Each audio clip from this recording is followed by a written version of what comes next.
have the pleasure to present to you Dr. Martin Luther King, Jr.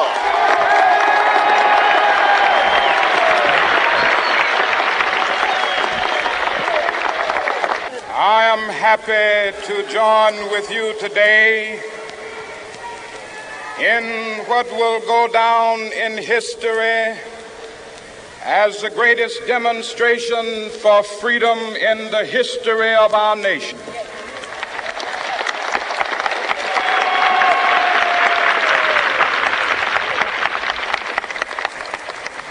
Five score years ago, a great American in whose symbolic shadow we stand today signed the Emancipation Proclamation. This momentous decree came as a great beacon light of hope to millions of Negro slaves who had been seared in the flames of withering injustice. It came as a joyous daybreak to end the long night of their captivity. But 100 years later, the Negro still is not free. 100 years later, the life of the Negro is still sadly crippled by the manacles of segregation and the chains of discrimination. 100 years later, the Negro lives on a lonely island of poverty in the midst of a vast ocean of material prosperity. 100 years later, the Negro is still languished in the corners of American society and finds himself in exile in his own land. And so we've come here today to dramatize a shameful condition. In a sense, we've come to our nation's capital to cash a check. When the architects of our republic wrote the magnificent words of the Constitution and the Declaration of Independence, they were signing a promissory note to which every American was to fall heir. This note was a promise that all men, yes, black men as well as white men, would be guaranteed the unalienable rights of life, liberty, and the pursuit of happiness. It is obvious today that America has defaulted on this promissory note insofar as her citizens of color are concerned. Instead of honoring this sacred obligation, America has given the Negro people a bad check, a check which has come back marked insufficient funds.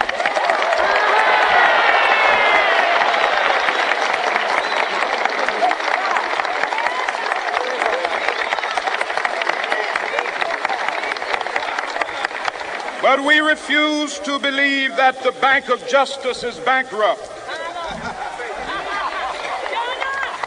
We refuse to believe that there are insufficient funds in the great vaults of opportunity of this nation. And so we've come to cash this check, a check that will give us upon demand the riches of freedom and the security of justice.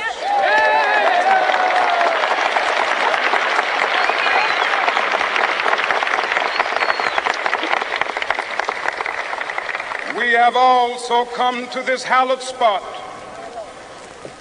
to remind America of the fierce urgency of now. This is no time to engage in the luxury of cooling off or to take the tranquilizing drug of gradualism.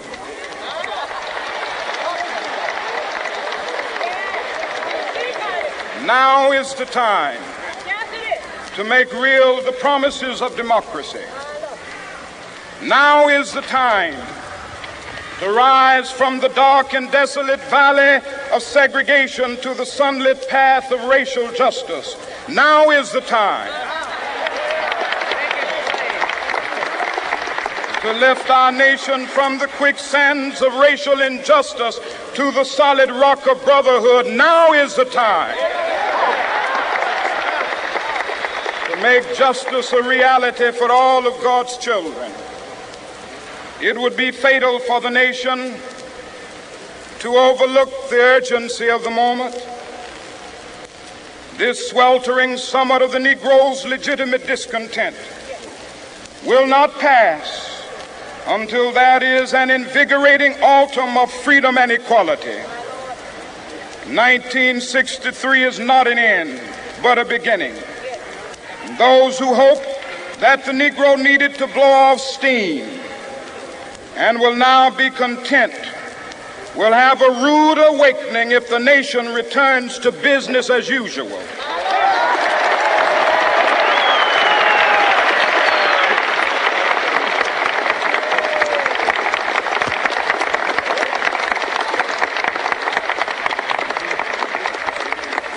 There will be neither rest nor tranquility in America until the Negro is granted his citizenship rights.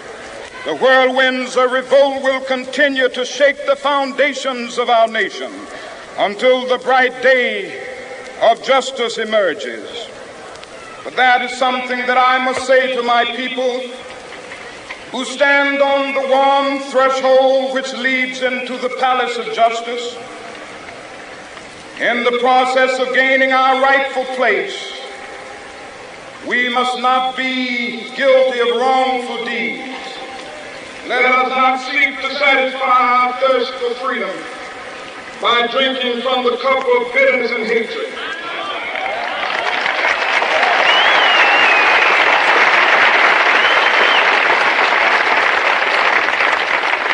We must forever conduct our struggle on the high plane of dignity and discipline. We must not allow our creative protest to degenerate into physical violence.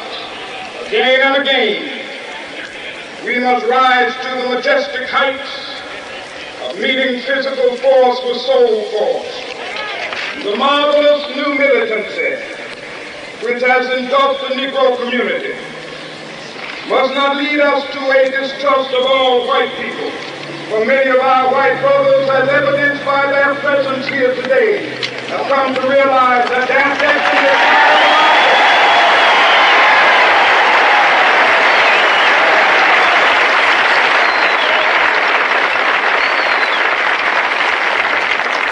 they have come to realize that their freedom is inextricably bound to our freedom.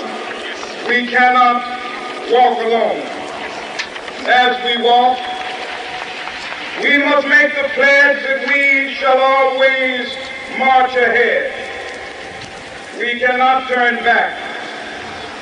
There are those who are asking the devotees of civil rights, when will you be satisfied?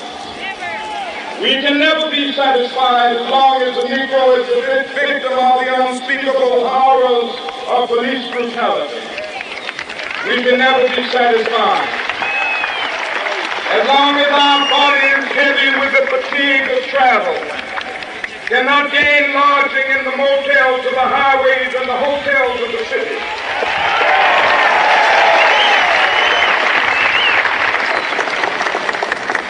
We cannot be satisfied as long as a Negro in Mississippi cannot vote and a Negro in New York believes he has nothing for which to vote.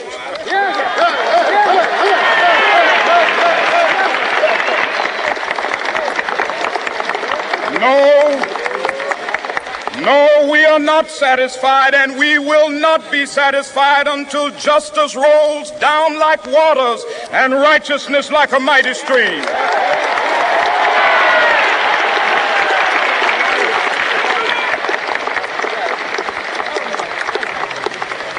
I am not unmindful that some of you have come here out of great trials and tribulations.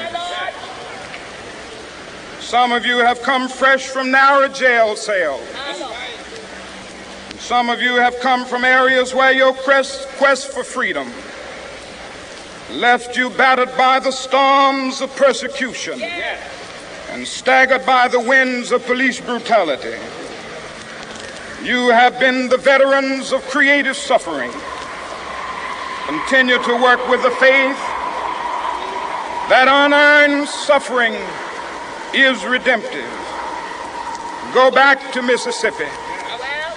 Go back to Alabama. Go back to South Carolina. Go back to Georgia. Go back to Louisiana. Go back to the slums and ghettos of our northern cities, knowing that somehow this situation can and will be changed. Let us not wallow in the valley of despair. I say to you today, my friends,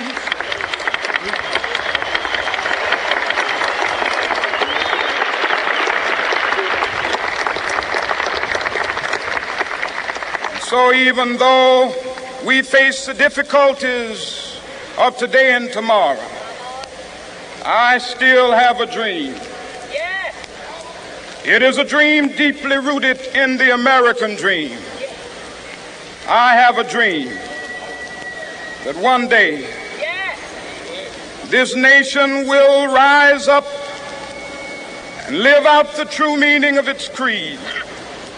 We hold these truths to be self-evident, that all men are created equal.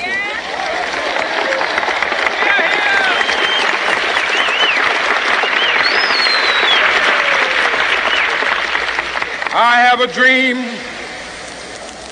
that one day on the red hills of Georgia, the sons of former slaves and the sons of former slave owners will be able to sit down together at the table of brotherhood. I have a dream that one day even the state of Mississippi, a state sweltering with the heat of injustice, sweltering with the heat of oppression, will be transformed into an oasis of freedom and justice. I have a dream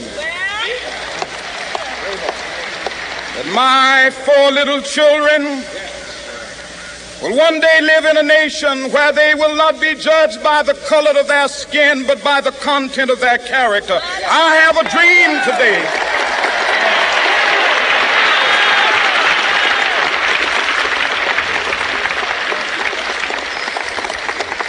I have a dream that one day down in Alabama, with its vicious racists, with its governor having his lips dripping with the words of interposition and nullification, one day right there in Alabama, little black boys and black girls will be able to join hands with little white boys and white girls as sisters and brothers. I have a dream today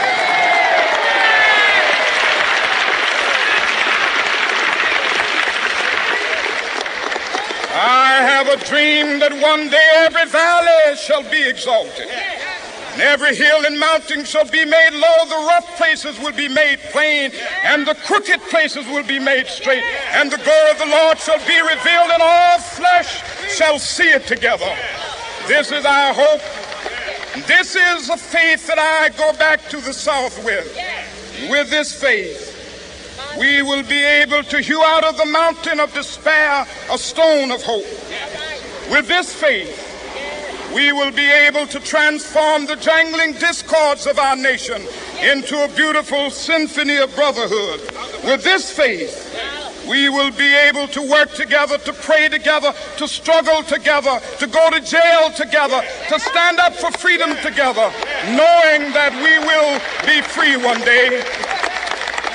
This will be the day. This will be the day when all of God's children will be able to sing with new meaning, "My country, tears of thee. Sweet land of liberty, of thee I sing. Land where my fathers died, land of the pilgrim's pride. From every mountainside, let freedom ring. And if America is to be a great nation, this must become true. And so let freedom ring. From the prodigious hilltops of New Hampshire, let freedom ring. from the mighty mountains of New York. Let freedom ring from the heightening Alleghenies of Pennsylvania. Let freedom ring from the snow-capped Rockies of Colorado. Let freedom ring from the curvaceous slopes of California. But not only that, let freedom ring from Stone Mountain of Georgia. Let freedom ring from Lookout Mountain of Tennessee. Let freedom ring from every hill and molehill of Mississippi, from every mountainside. Let freedom ring, and when this happens, when we allow freedom ring, when we let it ring from every village and every hamlet, from every state and every city, we will be able to speed up that day when all of God's children, black men and white men, Jews and Gentiles, Protestants and Catholics, will be able to join hands and sing in the words of the old Negro spiritual, free at last, free at last. Thank God Almighty, we are free at last.